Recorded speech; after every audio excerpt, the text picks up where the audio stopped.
पाकिस्तान तहरीक-ए-इंसाफ की 26 नवंबर की कॉल के बाद मुल्क भर से कारकुनान के काफिले रावलपिंडी का रुख करेंगे। ताहम मरी और कश्मीर से आने वाले काफिले खुद इस्लामाबाद से होते हुए रावलपिंडी पहुंचेंगे।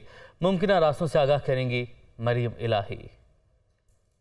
जी बिल्कुल, इस वक्त मैं बाराकों के मकाम पर मौजूद हूँ, जो कि इस्लामाबाद का एंट्री एग्जिट पॉइंट है। आपको मरी के साथ और कश्मीर के साथ कनेक्ट करता है। यहाँ से वो काफिले गुजरेंगे जो मरी और कश्मीर से इमरान खान के काफिले को ज्वाइन करेंगे रावलपिंडी में।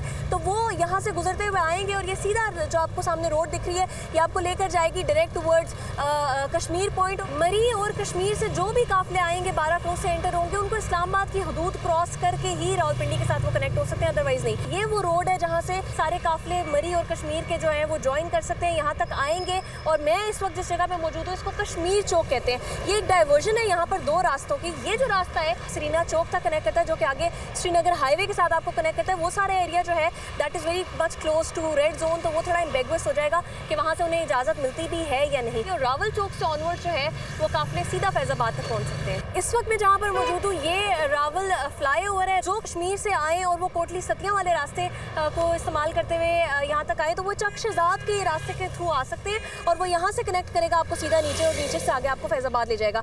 ये जो जगह है फ्लाईओवर, इसके ऊपर से काफिले आएंगे कश्मीर से और मरी से। जो काफिले मैंने अभी आपको पीछे से सारा रूट दिखाया है, वो यहाँ से कनेक्ट करेगा आपको सीधा फैजाबाद तक। ये सारा मरी को और आज़ाद कश्मीर के काफिलों को कनेक्ट करने वाला है, जो ख़त्म होते हैं इस्लामाबाद क्रॉस करके रावलपिंडी की हदूद तक। जी मरीम इलाही हमें रूट्स के हवाले से अपडेट कर रही थी।